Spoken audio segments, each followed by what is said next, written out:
미국에서 후보 생하고 이래저래 31년 되는 것 같아요. 그러면서 이제 나름대로 이제 선교에 대한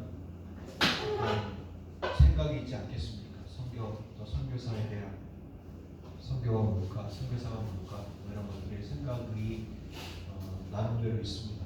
그게 또 사역을 하면서 또 나이가 먹어가면서 공부를 하면서 나름대로의 그런 생각을 여러분하고 좀 나눴으면 좋겠다는 생각을 갖게 됐습니다.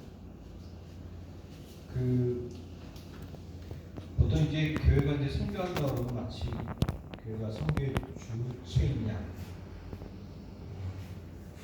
선교를 소유한 양, 교회의 모든 선교가 교회에 달려 있는 양, 그렇게 착각하고 쉬운데, 또 하나의 또 위험은 뭐냐면 선교와 교회의 한 어떤 사역 중에 하나, one of ministries, 어떤 여러 사역 중에 하나. 그래서 다른 사역, 뭐 더 좋은 사역이 있으면 그걸 먼저 하고, 아니면 뭐 나중에 한다든지 그럴 수가 있는데, 이제 성경을 읽으면 읽을수록 성경은 선교적인 책이고 하나님은 선교하시는 하나님이고 교회는 선교적이고, 그래서 교회들은 정책성이나 존재 자체가 선교적이라는 그런 확신을 갖게 되는데, 이제 우리가 말할 때 이제 하나님의 선교라고 말하는데, 하나님의 선교, 이게는 선교의 소유는 하나님께 있다는 거죠. 하나님께서 계획하시고 하나님께서 시작하시고 진행하시고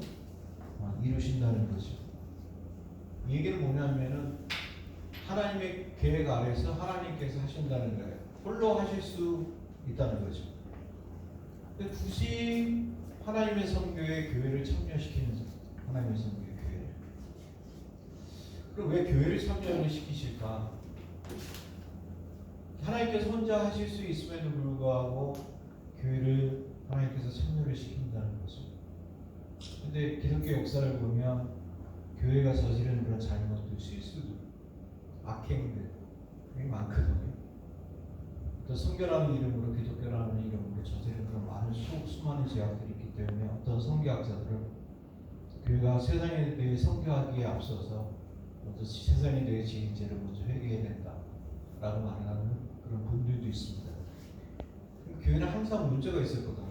항상 뭐 초대교회도 그러고 문제 없는 교회가 없는데, 이런 문제 있는 교회를 하나님의 선교에 하나님께서 참여를 시킨다는 거죠.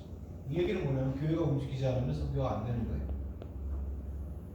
또 다시 말하면, 그렇기 때문에 또 어떻게 또 해석해 보면 교회가 선교를 하지 않으면 선교가 이루어질 수 없고, 그러면서 이제 제가 느끼는, 제 개인적으로 또 느끼는 것이 세 가지 정도가 있는데요.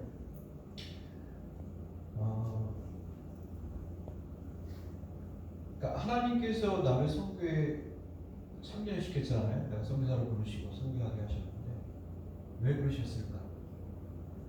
저는 뭐 에티오피아에 있고 에티오피아를 철수할 때 굉장한 자부심이 있었습니다.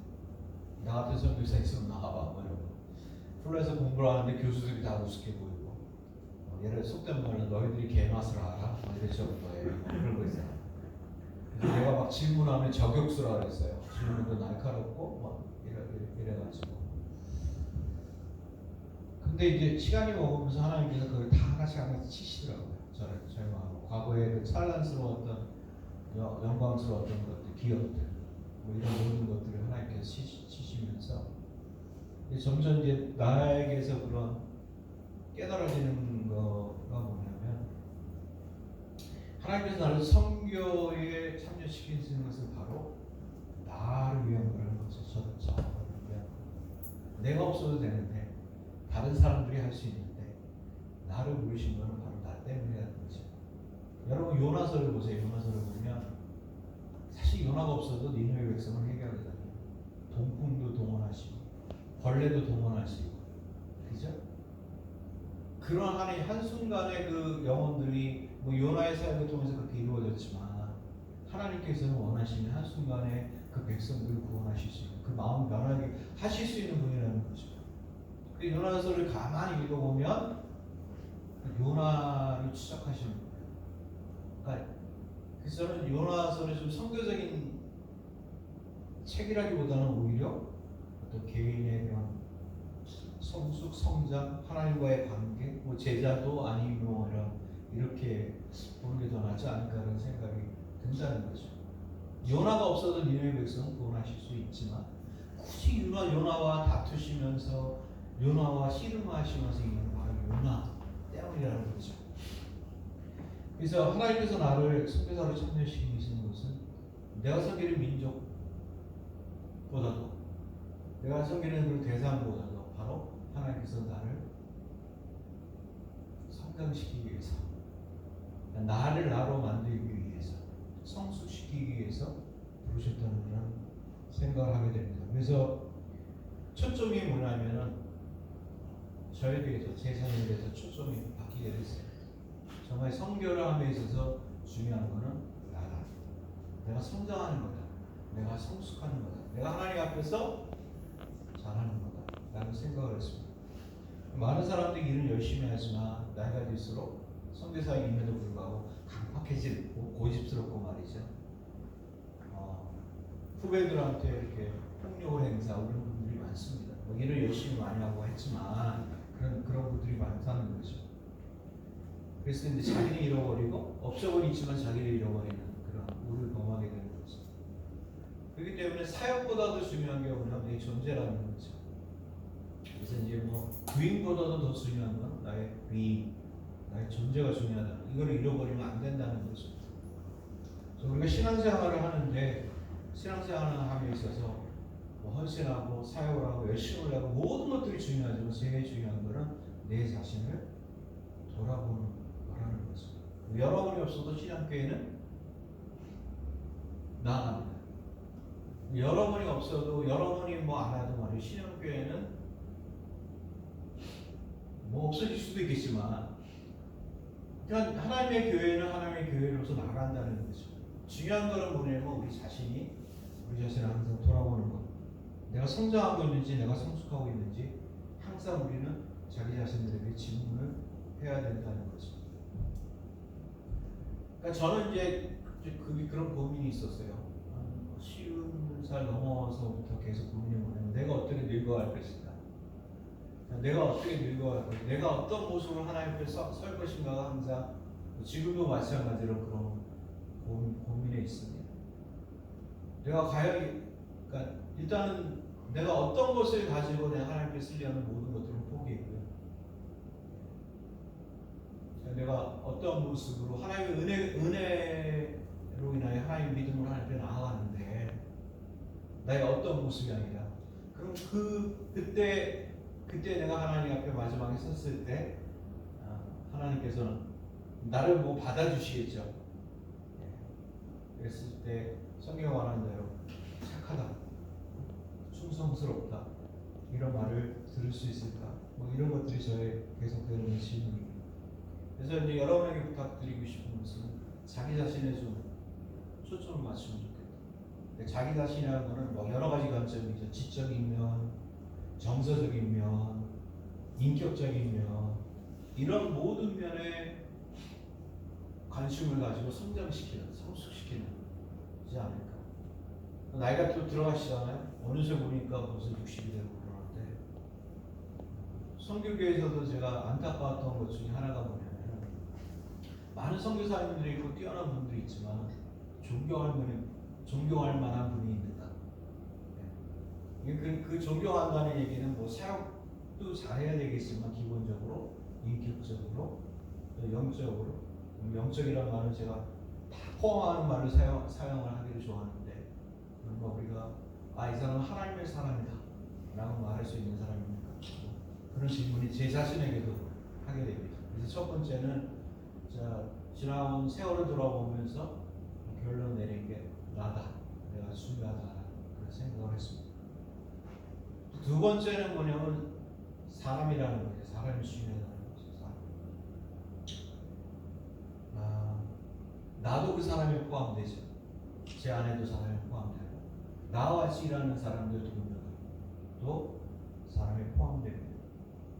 근데 많은 분들이 이 자본주의 사회에서는 이 생산성을 중요시하기 그렇기 때문에 생산적이지 못하면 뭔가가 없으면 그 사람은 선교사에서도 가치를 존중받지 못합니다.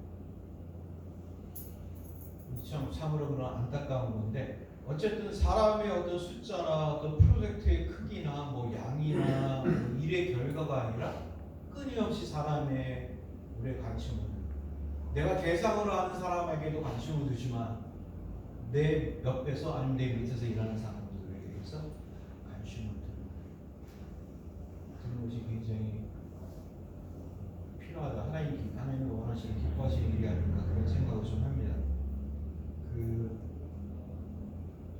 제가 50대 생일날에 제가 제 인생의 철학 중에 하나를 변화시킨 게 있는데 그 전에는 항상 뭐랄까 이 자부심이 있었다고 했잖아요. 제 자부심이 있고 예를 들어가지고 아무리 친한 친구라도 뭔가 경쟁의식이 있었어요. 그래가지고 지금 이제 총시 교수로 왔고 플러신학교 교수로 왔는 안건상 목사님 아시겠지만 안건상 선교사도 예대표에 있었고 석사는 한 7개 됩니다. PhD도 받고 플러 교수도 하고 둘이 굉장히 친해요. 굉장히 친하고 진짜로 친하고 서로 존경하고 좋아하는데 나도 모르게 어떤 그런 거 있잖아요. 경쟁지 너만 잘하냐 뭐 나도 잘할까 이런 거 있잖아요. 근데 그때 어떤 책을 읽었는데 맥스웰 씨인가 읽었는데 그 영국의 어느 팀이 에베레스트 산에 어디 하나를 정복한 얘기를 하더라고요. 그래서 마지막 캠프까지 올라갔어요. 이제 5명이 올라갔는데 이제 그 5명 중에 2사람이 밑에 캠프로 내려와가지고 먹을 걸 갖고 오면 남아있는 사람 2사람이 먹고 정상의 깃발을 꽂는 거예요. 근데 그 대장이 말이죠. 보통 대장이 꽂잖아요. 결정하는 거예요. 그 5사람 중에 자기 포함해서 건강하고 힘 있는 사람 2사람을 선택해서 밑으로 내려오랍니다. 그래서 그 사람들이 먹을 것을 갖고 올라오죠. 그리고 자기를 제외한 다른 2사람을 정상에 세우는 거죠. 그러면서 이제 기자들이 나중에 물어보죠. 어떻게 당신이 안 올라가고 왜 그런 일을 했냐 했더니 이 사람이 하는 얘기가 나는 저 사람들을 정상에 세우는 것이 나의 목표. 그러면서 하는 얘기가 우리가 한 거라는 거죠. 여기서 한 대 맞을 것 같아요. 딱 맞을 것 같더라고요. 저는 항상 내가 정상에 꽂기를 원했거든요. 그래서 다른 사람들은 나를 돕는 사람들로 그렇게 생각을 했는데 그래서 이제 제가 결정을 했습니다. 제 철학 중에 하나가 나는 그전엔 내가 탑이 되기를 원했는데 그때부터는 나는 다른 사람들을 정상에서는 세우는 사람이 되겠다. 이것을 결정하고 나니까 사람들을 만날 때마다 이 사람을 어떻게 하면 개발을 시킬까? 어떻게 하면 발전을 시킬까? 어떻게 하면 도와줄까? 이런 생각이 계속 있는 거예요. 왜? 그게 나의 목표이기 때문에. 어떤 선교사를 만나든 누구를 만나든 간에 이 사람에 있는 잠재적인 자원을 개발해서 그가 하나님 앞에서 성장하고 성숙하고 했을까? 이런 것들이 제 관심이 되고 저에 있는 스태프들이 저보다 더 뛰어난 사람, 왜? 그들이 성공하는 사람이 되기 때문에 그게 내 철학이 됐기 때문에 그 사람들이 더 뛰어날 수 있도록 제가 최선을 다하고 멘토링하고 또 리소스를 제공하고 그런 일들을 합니다. 그래서 저희 그 동서선교센터의 핵심 가치 중에 하나가 사람입니다. 우리는 사람을 절대로 이용하지 않는다. 사용하지 않는다. 적어도 우리의 목적은 저의 목적은 그 사람들이 성공하는 겁니다. 우리들이 많은 사역을 하지만 정말 많은 사역들을 하지만 그러나 저에게서 가장 중요한 것은 그들이 지도자로 성장하는 것. 그게 저의 목표입니다. 사실은. 그렇기 때문에 무엇보다도 어떤 가치 하나가 이렇게까지 그전에는 모든 사람이 내 경쟁자였는데 한순간에 모든 경쟁자가 없어지는 거예요. 근데 인간의 감정이라는 건 한 번씩 이렇게 올라오잖아요. 그게 어때 올라오냐면 플로 졸업식을 하는데 교수는 이게 그 교수 가운을 입고 나와요. 뭐 겸임 교수 같은 사람은 그거 쓰지를 않거든요. 워킹한다 그럴 때 딱 나오는데 갑자기 이게 쑥 올라오는 거예요. 왜? 교수 될 때 제가 굉장히 도움을 줬는데 뭐 여러 가지 있는데 그러니까 이런 것들을 이제 계속하면서 자기에게 말해줘야 되는 거죠. 자기 가치가 뭔지, 자기가 어떻게 어떤 목표를 가지고 어떻게 살아야 될 건지 이런 거에 대해서 말을 하면 감정이 다 듣더라고요.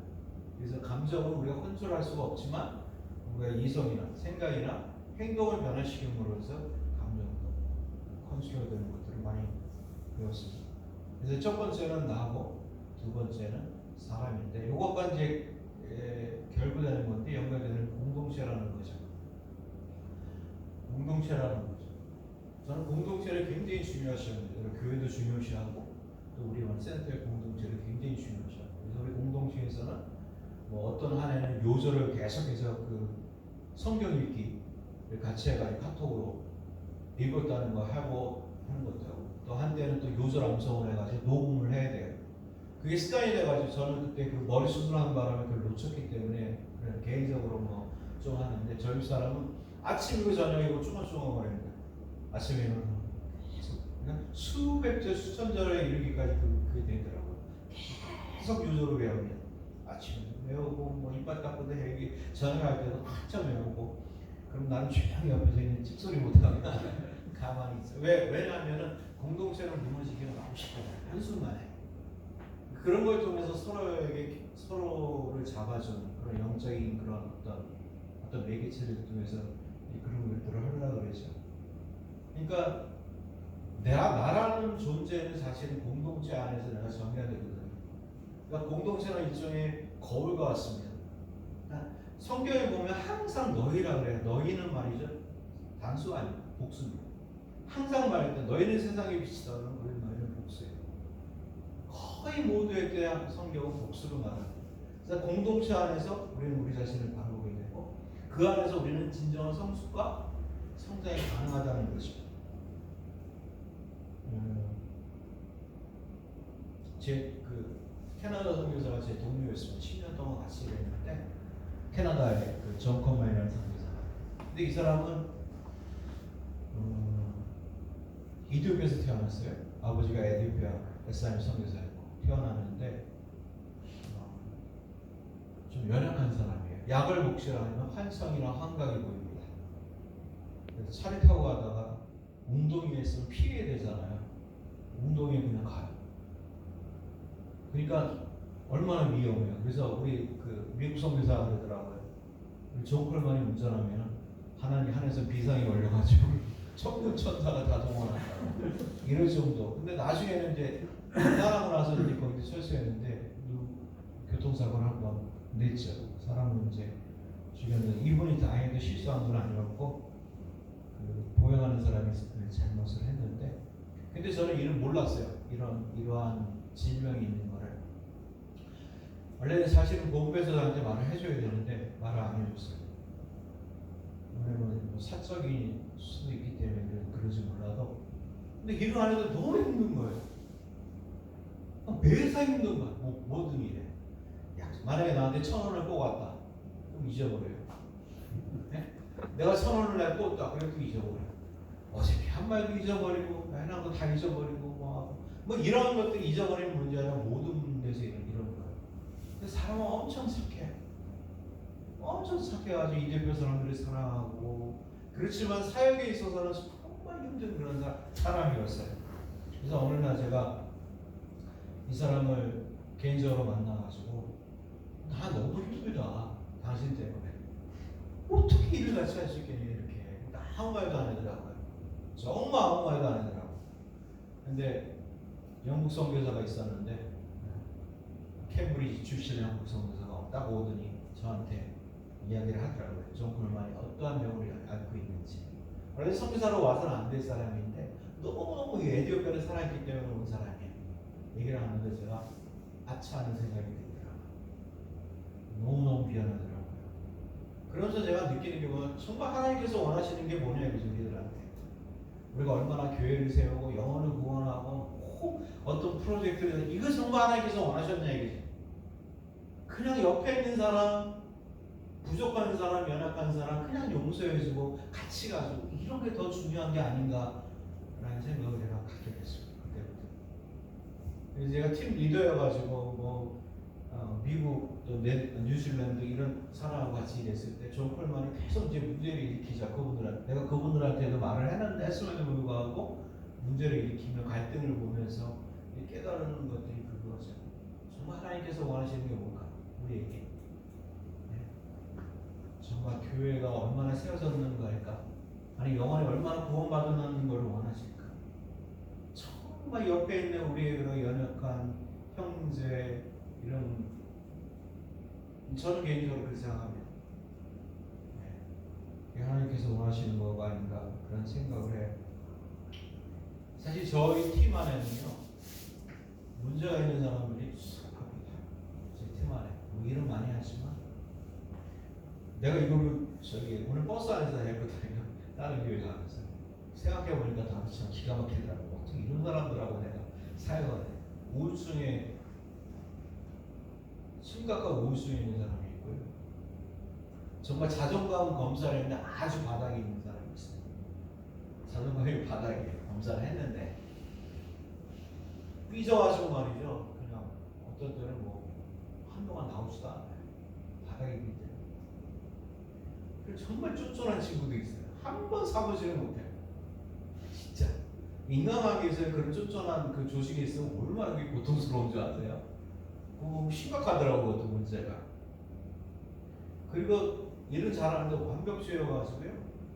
지도 괴롭히고 옆에 사람도 괴롭히고 이런 친구도 있고요.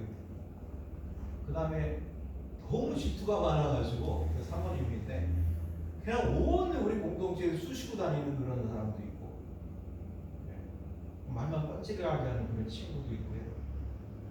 그리고 원래 제대로 되면 다 우리 사람밖에 없는 것 같아요. 자기들한테는 관대하잖아요. 그죠? 아니 진짜로 어떻게 이렇게 사람들이 이럴까?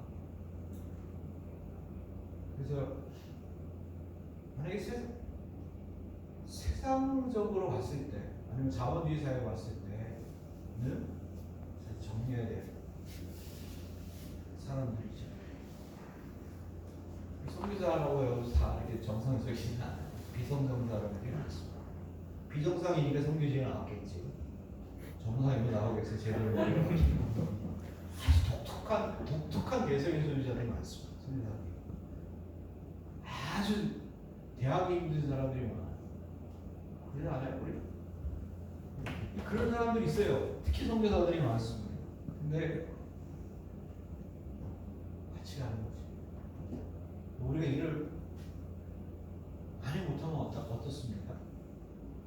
그렇잖아요? 좀 못하면 어때요? 요즘에는 그럽니다. 일을 못하면 옛날에는 저 자체가 완벽주의자고 저의 목표 지향적이고 저는 그렇기 때문에 일이 정말 완벽하게 아주 철저히 다 끝내야 돼요. 제 시간. 근데 요즘에 안 그래요. 그냥 실패해도 그냥 냅두고 부족해도 냅두고 그런 게 있잖아요. 꼭 잘 돼야지만 그게 잘 되는 걸까? 라는 기본적인 거기에 대한 회의가 있어요. 완벽해야지만 그게 잘 되는 걸까? 일이 잘 끝났다라고 말해야지만 이게 좋은 걸까? 그게 아닌 것 같아요. 길게 보면. 그거 있잖아요. 세용지마라고 제가 좋아하는데 어느 식당에 갔더니 세용지마라고 써있는데 세용지마가 그 한문이 되게 어려워요. 그래서 이제 청년하고 아까 그냥 지나가는 소리인데 오빠 저거 뭐라고 써있어? 그랬더니 남기지 마. 남기지 마.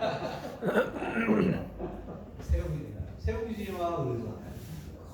뭐 좋은 거라고 해서 뭐 그게 꼭 좋은 결과가 오는 것도 아니고 뭐 나쁜 걸 해가지고 꼭 나쁜 게 아니라는 거죠. 그래서 이제 제가 느끼는 거는 그냥 선교의 그런 현장에서 나의 성장과 나의 성숙을 옆에 있는 사람을 잘 돌보. 그래서 좋은 공동체를 이루기 위해서 애를 쓰는 거예요. 이게 하나님이 선교사인 나에게 아니면 우리 모두에게 주시는 것이 아닐까 그런 생각을 해요. 이제 운동장에서 이제 볼을 차잖아요. 운동장에서 축구를 합니다. 축구를 하다 보면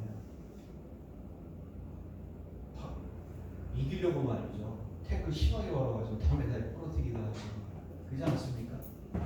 그리고 막 파울이라고 막 승질내고 소리쳐서 막 말하고 뭐 싸우기도 하고 골 넣었다고 신나가서 막 그러기도 하고 내 우리가 이겼다고 막 그러잖아요. 그러니까 전학 때쯤 되면 이제 엄마가 부릅니다. 경서가 밥 먹으러 와. 그럼 어때요? 털고 집으로 갑니다. 과거의 영광이고 그죠? 그게 아닌가라는 생각이 들어요. 하나님의 운동장에서 우리가 골을 좀 차고 가는 게 아닌가. 하나님의 운동장에서 포르타가 언제 부를 때마다 다 털고 과거의 영광도 아니면 뭐 슬픔도 하고 다 털고 가는 건데 그렇게 뭐 이렇게 뭐죠 이기려고 막 슬라이드 하고 뭐 하고 누르려고 그러고 막 소리치고 막 역사에 잡고 왜 이렇게 예 그런 생각이 그런 게 아닌가 그런 생각을 갖게 돼요. 그래서 몰라요 나이가 먹어서 그러죠. 그래서 선교 정리를 해드리면 저의 개인적인 제가 신앙생활하면서 선교사 생활하면서 제가 나이를 먹으면서 느낀 게 첫 번째는 나다. 내가 중요하다. 자신의 그러한 성장과 성숙을 위해서 우리가 최선을 다해야 되고 주인보다도 위인이라는 존재가 중요하다. 그리고 옆에 있는 사람 뭘 위해서 우리가 최선을 다하는 또 아름다운 공동체를 만들기 위해서 최선을 다하는 그것이 바로 우리가 살아야 되는 그런 바른 모습이 아닐까. 길을 가다가 누군가를 같이 간다는 건 엄청난 복이죠. 그래서 이런 교회 안에서 누군가와 같이 간다는 건 엄청난 복인데 때때로 좀 알면서도 좀 약간 옆에 길로 같이 가주기도 하고 뭐 업어주기도 하고 뭐 내가 도움도 받기도 하고 그러면서 같이 걸어가는 게 하나님께서 우리에게 원하시는 게 아닌가 그런 생각을 해봤습니다.